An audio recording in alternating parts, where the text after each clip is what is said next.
ನಮ್ಮ ಕಾರ್ಪೊರೇಷನ್ ಅಧಿಕಾರಿಗಳಿದ್ದಾರೆ, ಅವರು ಇಲ್ಲಿ ಕೆಲಸ ಮಾಡಿಸ್ಬೇಕಾಗಿರುವಂಥದ್ದು.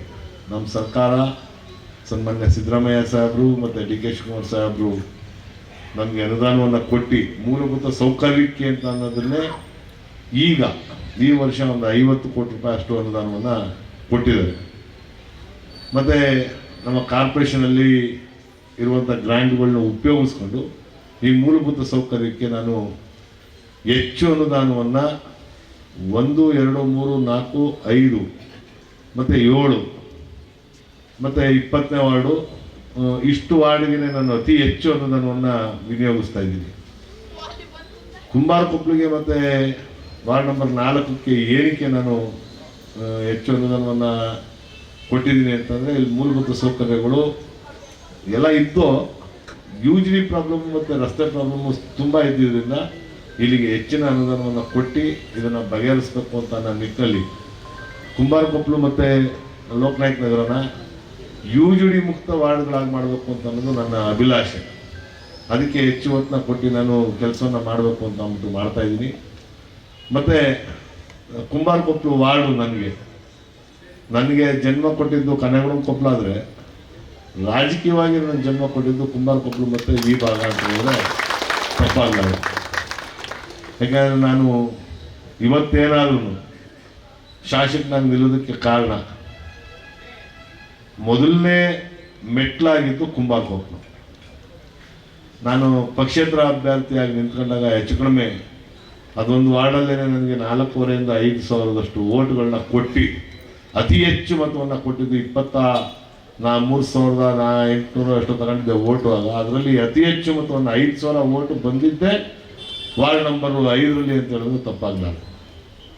ಅದಾದ ನಂತರ ವಾರ್ಡ್ ನಂಬರ್ 4 ಬಂತು.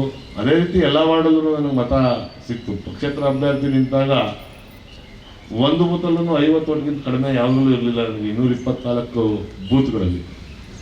ಅದಾದ ನಂತರ ನನಗೆ ಮತ್ತೆ ಕಾಂಗ್ರೆಸ್ ಪಕ್ಷದಿಂದ ಅವಕಾಶವನ್ನು ಮಾಡಿಕೊಟ್ಟಂಥ ಸನ್ಮಾನ್ಯ ಸಿದ್ದರಾಮಯ್ಯ ಸರ್ ನನಗೆ ಅವಕಾಶ ಮಾಡಿಕೊಟ್ಟ ನಂತರ ಅತಿ ಹೆಚ್ಚು ನನಗೆ ಪ್ರೋತ್ಸಾಹವನ್ನು ಕೊಟ್ಟಿದ್ದು ಮತ್ತು ಸಹಕಾರವನ್ನು ಕೊಟ್ಟಿದ್ದು, ಧೈರ್ಯವನ್ನು ಕೊಟ್ಟಿದ್ದು, ಮಾನಸಿಕವಾಗಿರ್ಬೋದು, ದೈಹಿಕವಾಗಿರ್ಬೋದು ಕುಂಬಾರಕೊಪ್ಪಲು ಜನತೆ ಅಂತ ಅನ್ನೋದನ್ನ ನಾನು ಯಾವುದೇ ಕಾರಣಕ್ಕೂ ಮರೆಯಲ್ಲ. ಈಗ ಹೇಳಿದ್ರು ಕುಂಬಾರಕೊಪ್ಪಲಿಗೆ 7 ಕೋಟಿ ರೂಪಾಯಿ ಅಷ್ಟು ಅನುದಾನವನ್ನು ಕೊಟ್ಟವ್ರೆ ಅಂತ ಅಂದ್ಬಿಟ್ಟು. ಕುಂಬಾರಕೊಪ್ಪಲು ಮತ್ತು 4ನೇ ವಾರ್ಡ್ಗೆ 11 ಕೋಟಿ ಅಷ್ಟು ದುಡ್ಡನ್ನ ಅನುದಾನವನ್ನು ಕೊಟ್ಟೈತೆ ಅಂತ. ಈ 4ನೇ ವಾರ್ಡಲ್ಲಿ ಏನು ನಾನು ಕೊಟ್ಟಿದ್ದೀನಿ ಅದು ಸ್ಮಶಾನಕ್ಕೂ ಸೇರ್ತದೆ. ಮತ್ತು ಈ ರಸ್ತೆ ಈ ಬಲ್ಲಗಡೆಗೆ ಕುಂಬಾರಕೊಪ್ಪಲು ವಾರ್ಡು, ಎಡದಗಡೆಗೆ 4ನೇ ವಾರ್ಡ್ ಬರ್ತದೆ ಲೋಕನಾಯಕ್ ನಗರ. ಈ ರಸ್ತೆ ಅಭಿವೃದ್ಧಿನೂ ತಗೊಂಡಿದ್ದೀವಿ, ಅದು ಇಬ್ಬರಿಗೂ ಸೇರಿದಂಗೆ ಆಗುತ್ತೆ.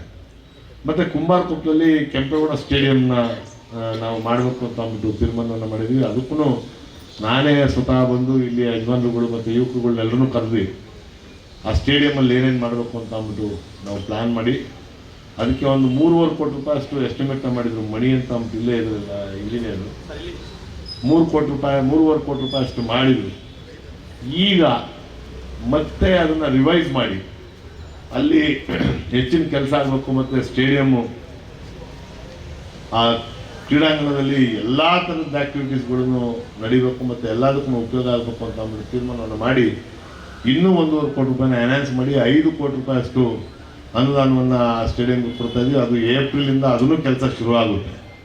ಇದೆಲ್ಲ UGDಗೆ ಬರಕು ಮತ್ತು ರಸ್ತೆ ಎಲ್ಲ ಡ್ರೈನು, ಸ್ಟಾಮ್ ವಾಟರ್ ಡ್ರೈನು ನನಗೆ ಶಿವಮೊಗ್ಗನೂ ಜಯರಾಮಣ್ಣನೂ ತುಂಬ ನನಗೆ ಒತ್ತಾಯ ಮಾಡ್ತಾಯಿದ್ರು. ನಮ್ಮ ಆದಿಶಕ್ತಿ ದೇವಸ್ಥಾನದ ಹಿಂಭಾಗ ಇರುವಂಥ ಸ್ಟಾಮ್ ವಾಟರ್ ಡ್ರೈನ್ನ ಸ್ಲ್ಯಾಬ್ಗಳು ಹಾಕಬೇಕು ಹಿಂದ್ಗಡೆ, ಮತ್ತು ಆ ವಾಟರ್ ಡ್ರೈನ್ನ ಪೂರ್ಣ ಪ್ರಮಾಣವಾಗಿ ಕೆಲಸ ಮುಗಿಸಿಸ್ಬೇಕು ಅಂತ. ಮತ್ತು ಈ ಭಾಗದಲ್ಲಿ ರಸ್ತೆಗಳು ಮತ್ತು ಇಲ್ಲೂ ಸ್ಟಾಮ್ ವಾಟರ್ ಡ್ರೈನ್ದು ಮತ್ತು ಎಲೆಕ್ಟ್ರಿಕ್ ಪೋಲ್ಗಳದು ಇದೆಲ್ಲವೂ ಕಂಪ್ಲೇಂಟ್ಗಳನ್ನ ನಾನು ಪಾದಯಾತ್ರೆಗೆ ಬಂದಾಗ ತಿಳಿಸಿದ್ರು. ಆಗ ಏನೇನು ಸಣ್ಣ ಪುಟ್ಟ ಮಾಡೋಕ್ಕೆ ಸಾಧ್ಯವಿತ್ತು ಅದೆಲ್ಲವನ್ನೂ ಮಾಡಿಸಿದ್ದೆ.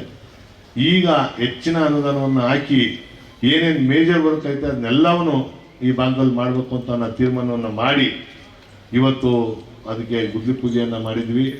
ಎಲ್ಲರೂ ಸೇರಿ ನಿಮ್ಮೆಲ್ಲರ ಆಶೀರ್ವಾದದಿಂದ, ನಿಮ್ಮೆಲ್ಲರ ಸಹಕಾರದಿಂದ